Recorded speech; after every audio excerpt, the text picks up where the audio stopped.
What's up, guys? Welcome to the Stats Free Sports channel. Let's get right into it and let's talk about the 7-1 Minnesota Vikings. So the Vikings 7-1 now. They beat the Commanders yesterday in a pretty good game. And I want to share a little spotlight on this team. I don't watch mainstream media like that anymore like I used to, but I'm pretty sure they're not gonna get the love they should get.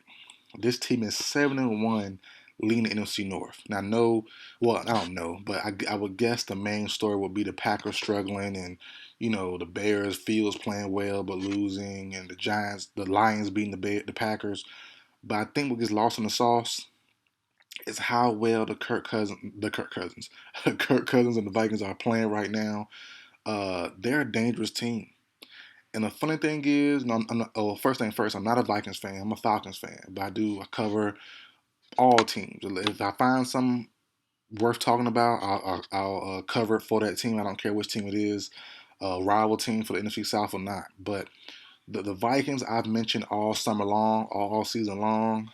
I don't know what video I did it in because it wasn't a specific video on the Vikings, but in other videos I've done in the past, I've mentioned this season that the Vikings will be a top 5, top 10 offense.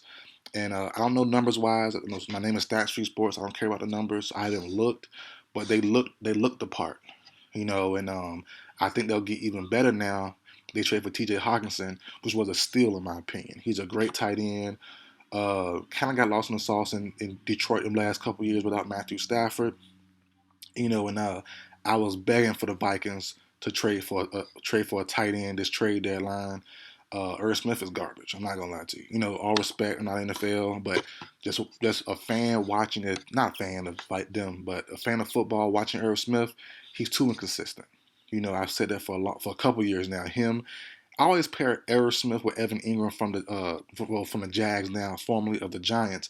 I always pair them together for some reason. I guess the names kind of similar, kind of sort of, or they're similar players. But I always say Irv Smith and Evan Ingram leave so much meat on the bone. They're so athletic. They're so gifted. They just can't be consistent enough to get a big deal to stick on somewhere long term after their deals are up. And I think the same for Irv Smith. I think he'll be gone after this season, but another video for later. But I'm glad they got T.J. Hawkinson. He had a pretty good game yesterday. 7 for 90, 7 for 70, somewhere around that range. Pretty good matchup against the Commanders, linebackers, and safeties. He won those matchups, and that's something Irv Smith couldn't have done in the previous games this season and the prior seasons. Irv Smith just wasn't that guy. And I had to do a video on the Vikings trade for Alberto of the Denver Broncos. I think he'll be a great fit as well. Also a cheaper option, but you want to go prime time, you want to go big dog. So you got Hawkinson, which was great. Obviously, you have Justin Jefferson, you have KJ Osborne, you have Adam Thielen. So the weapons are there. You have Cook at running back, with Madison being one of the better number 2 backs in the league. So the team is good. O-line's holding up okay. The defense is pretty cool. Za'darius Smith has been a godsend. This season so far, he deserves some MVP votes, at least one. He's been great, and I'm kind of not disappointed, but I wish the Vikings would have got more cornerback help. Right now their main 2 corners are Cam Dantzler and Pat Peterson, and you know, I just think they need a little rotation, a little more a little more. I'm trying to say it, I'll say some bad vocabulary, some bad grammar. A better rotation. Just keep it simple. A better rotation. I think they could have added a couple guys for the super cheap late round picks, but they didn't do nothing. They got the Lions tight end, which is pretty cool. But they should have added some on defense, my personal opinion, to give Pat Pete a break here and there, to not cover the top guy all the time, or Cam Dantzler, get a little rotation going on, add some depth. But, we'll see what happens during the season. I know Sidney Jones is available now. The Seahawks released him. We'll see where he signs. Matter of fact, I think he just signed, didn't he? If I'm not mistaken, let me check real quick while we doing this live. Was it the Vikings that signed Sidney Jones? I think I saw something on my phone about Sidney Jones signing somewhere. 1 second. I'm looking. I'm looking. I could Denver Broncos. I guess the Broncos, right? No, that's a girl. Who is she? That's a reporter. Hold on now. Raiders. Okay, the Raiders signed Jones. Sorry about that. Okay, so I thought the Vikings might sign. I know a team. I predicted the 49ers to sign or trade for Sidney Jones. I knew somebody got him pretty recently. I think it was 2 hours ago actually. How long was it ago? Yeah, 2 hours ago. Okay, so yeah, I thought the Vikings might have signed him, but yeah, I thought they could have added one more cornerback, but overall, the team is pretty. They're made up pretty well, So I did have to admit that I love Jordan Hicks at linebacker. I love Eric Kendricks. Like I said, za'darius Smith has been a godsend.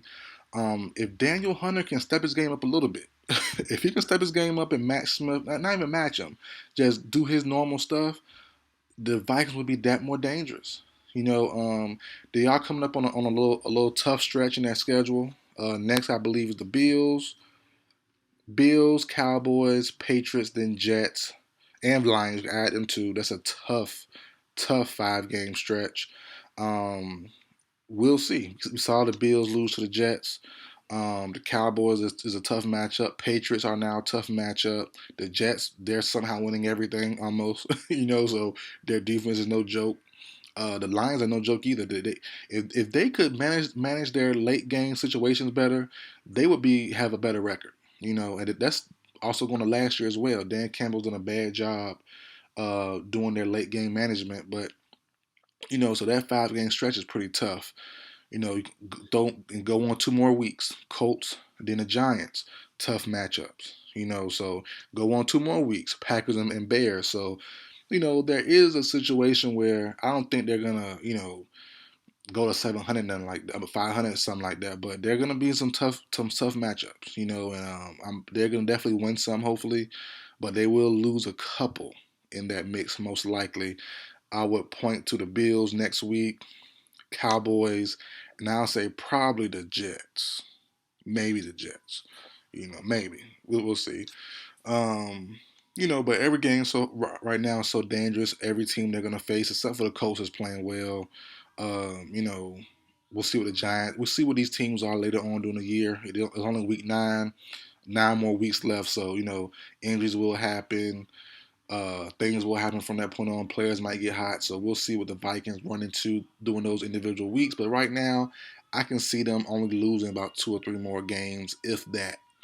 And I would say, like I said, the Bills, maybe the Jets, and the Cowboys. So the next 3 out of 4 they might lose potentially. That's just my opinion, but we'll see. We'll see what happens though. But yeah, man, Kirk Cousins playing well. Dalvin Cook's playing well. Jefferson, the whole team is playing pretty solid. No real super weak links. A guy I've really been impressed with is their safety, Harrison Smith. Getting up there in age. Some Vikings fans were saying they should get rid of him. He's been playing okay. He hasn't been a super weak link. He had little rough spots here and there, but everyone does. For the most part. But he's been playing like not quite his Pro Bowl self a couple years ago, but he's definitely still up to par, still a starting safety. And I'm glad that they did keep him. But yeah, if the Vikings can somehow get Daniel Hunter to step up and rev up his engine a little bit more, oh man, with him and Za'Darius Smith off the edge, it'll be crazy. It'll be super insane. So super scary. So we'll see what happens though. Happy for the Vikings fans.